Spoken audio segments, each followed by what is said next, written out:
What's happening, people? I want to tell you this much. It's Wednesday, the 22nd of February, and how things have been going with my last couple videos is actually just having me feeling more empowered to just dig in and just be myself and do my thing and actually make another video, to the person who just said sayonara, who probably is watching this video, goodbye. I'm not going to change because of you, and you don't know my story.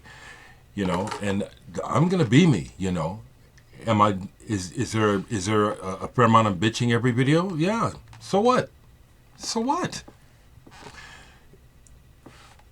Let's go straight to music, and then I'll continue with my thoughts, because I will express some outrage, further outrage, at the treatment that I received from the anonymous public. But to get back to one of the more important issues, which is music, besides our lives, is I was actually surprised at the number of people who wrote and said they had never heard of Larry Coryell yesterday. And at the same time, I heard from several other people who knew him, got to see him play, and testified to what a wonderful man he was. I don't know if I showed this yesterday. I might not have. Larry Coryell with Steve Kahn, Two for the Road, a live album. Some brilliant playing. They start off with this duet on Chicorea's Spain composition. Excellent. So as I kept thinking about it, because I do tend to think about things a lot, I was like, well, boy, maybe that's an indicator of why it took so long for anything to be said about him dying in the press. It's like he really was unknown. Wow. I do certainly hope you folks that never heard him and go out and find out about him. Again, I say in particular this album, Spaces, this is one of those albums like Bitches Brew, like Kind of Blue. This is all my opinion, but again, all anyone has is what they think, which is why I'm always going to push back against you folks who don't like my style. Well, that's your style. Go find somebody that fits it, okay? But my style, and my opinion, says this album is in the same company as albums like John Coltrane's A Love Supreme, Miles Davis' Bitches Brew, Ornette Coleman's The Sound, I forget the name of it, but those albums where it's like you want to hear some real groundbreakers and some albums that really were signs of the times. This is one, Larry Coryell, Spaces, with John McLaughlin on guitar with him. Just incredible. I must talk about my travails, people, because I'm the one going through it, okay? And there's been a lot of injustice going on to me. I've tried to explain it before, but it won't go away. The reason why I continue to fight back is because it's a false premise based on what some people think by what they see. But I know what went down, and these people who are causing trouble were not a part of it. They had their opportunity when they started this shit. Well, if you're a part of it, well, we can settle now. Oh, no, we weren't. Oh, I see. You just want to cause trouble. My friends who actually helped me with the situation, they're around me all the time. Any of them who have asked me, well, how did it go down? This is where it's at. Fine, okay. There was no mishandling or misrepresentation or ripping off of anyone. You wish it would be so you could try to tear me down. Folks, that's what's going on. I got trolls that really don't like the fact that my channel is popular. They don't seem to like the fact that things that I say and show are helpful to people when it comes to music, when it comes to other information. It's helpful. I guess they just don't like the fact that something I do is helpful to people, and they want to just make life miserable for me on a trumped up false charge. And I'm just going to, every time it comes up, I'm going to fight it, okay? I'm sorry for you people who are uninvolved with what happened in the first place, with me losing my teeth and still not having them fixed. That wasn't what had to happen, and that's what these trolls are insisting. They're insisting that I didn't get my teeth fixed, so there was something untoward had happened. The whole story is available to those who need to know. They don't. They weren't part of it. Sorry I have to keep bringing this up to you, but they won't go away. I'll be back. And to keep going on music, what else is laying around right quick? Not a lot of albums. I just put some albums away, but another piece of music where I showed the CD online, and I got a comment that said, well, I figured you had to like Talk Talk, but you've never talked about him. And I realized I guess I never have. But this album by Mark Hollis, who was the lead voice of Talk Talk, solo album, this definitely needs to be heard in the digital domain because it's recorded really quiet. There's a lot of space, a lot of silence. Reportedly, this was recorded with one microphone in the room. Now, I can believe that, the way it sounds, and yet it still sounds amazing because I've heard those kind of recordings before. To this day, and I've listened to this a million times, I have not deciphered what he's singing about because the feeling is more important than the words. I mean, the words are going to be within the realm of human experience, which I'm familiar with, so it's just not that big of a deal to me when the music is so good.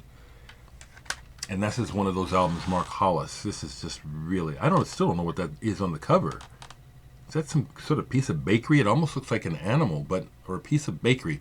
Very odd. That's sitting out here. I'll just talk a little bit about what's sitting here close because I don't have any new records and I don't feel like pulling at the moment. But music is alive, and I listen to a lot besides play a lot. Ryoichi Sakamoto is one of my favorite pianists. I love his style. I'm so glad that he is a cancer survivor. This is a live album of his called Media Bond. I did not get it autographed, but a friend, a long-distance associate that I have from New York who for a long time had a record store and was a fanatic about Sakamoto, got a bunch of stuff signed and started to sell it, so I bought this. There is a real 80s sound to the drums on here, which can really put some people off, which all I'll say is that's too bad because this is just brilliant music. Yellow Magic Orchestra is one of my favorite bands.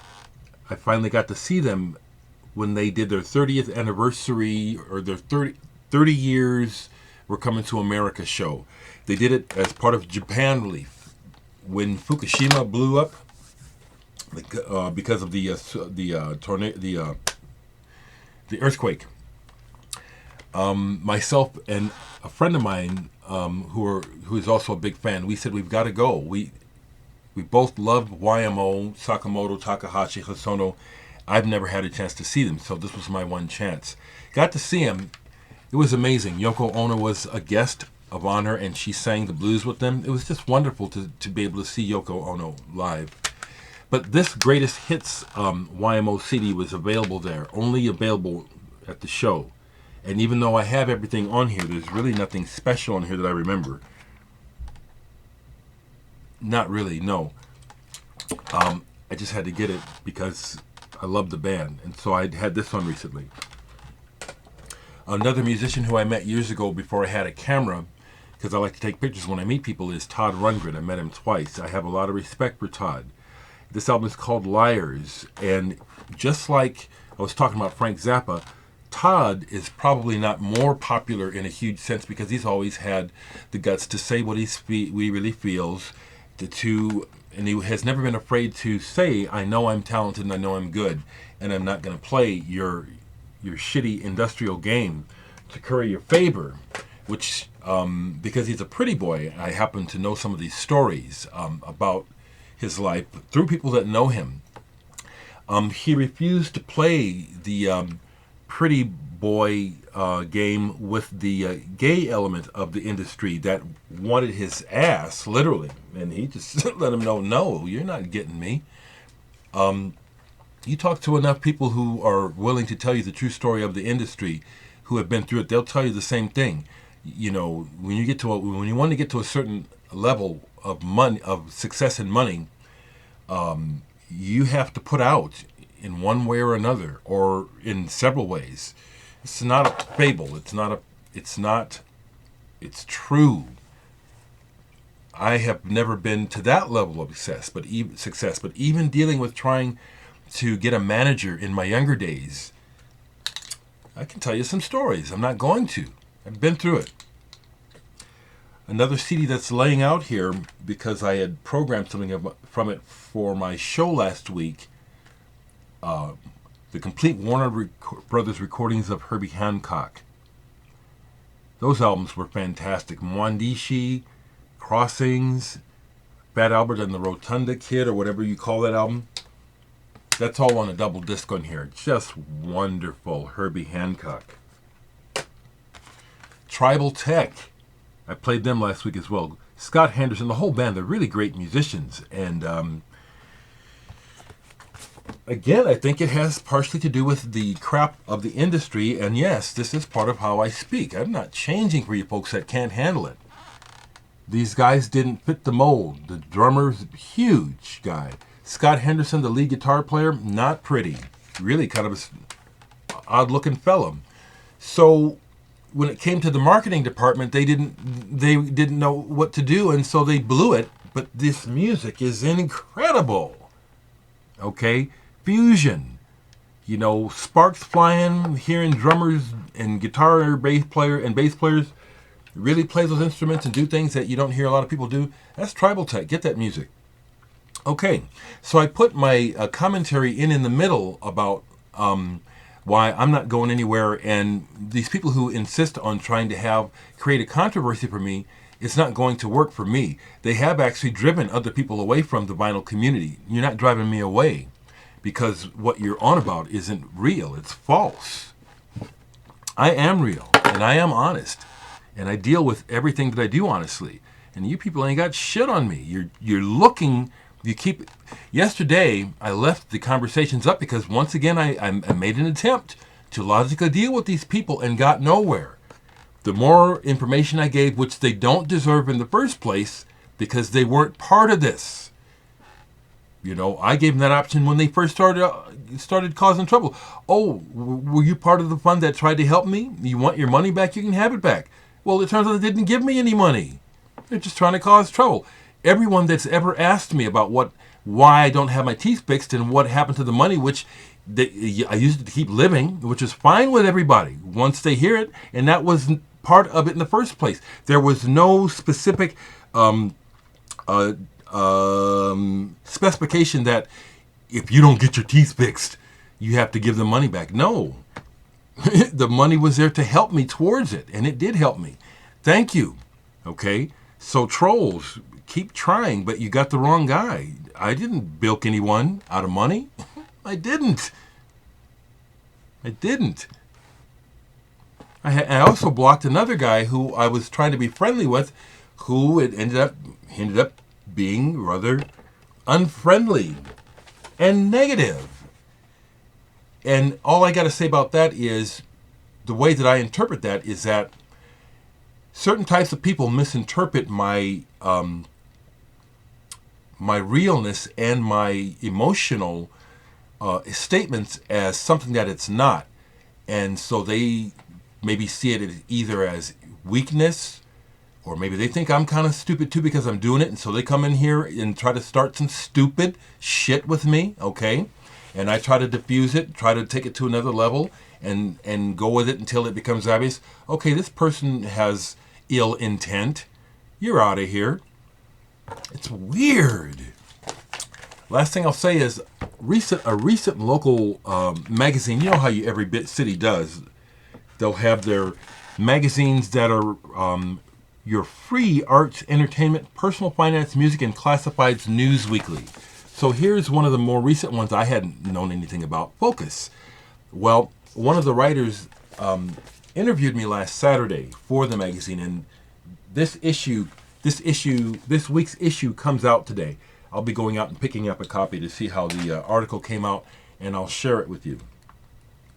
Yes, it is true that the more success a person has, the more low-down lowlifes who don't think more of themselves will come along and try to take a poke at you, try to take a piece of you, try to knock you down because they can't stand it. I do recognize, even though I don't know it, but I do recognize that likely a big part of what's going on with this ongoing crap of trolls is jealousy and more than likely racism, and beyond that, ignorance, and beyond that, probably some real mental health problems. And if there's insults mixed in with that, you folks that are on the receiving end, you have to take it because you started it. You attacked me. Okay? All you other people who aren't associated with this, who just want to watch me talk about music, look at what's going on. I'm not just going to ever just talk about music. I'll talk about what I want to. There'll be days when that can happen. Seriously, I don't mind at all that you don't like this. Just unsubscribe. Isn't it that simple? You're not going to change me. You can give me feedback, but I'm not going to stop being me. As my birthday mate says, Ringo Starr, we're both born on the same day, different years. Peace and love. I'm so happy to hear that Paul and Ringo have recorded something together. That's magic. That rhythm section, whatever it is, even if the song isn't any good, some magic happened when those two played together. Thank the universe.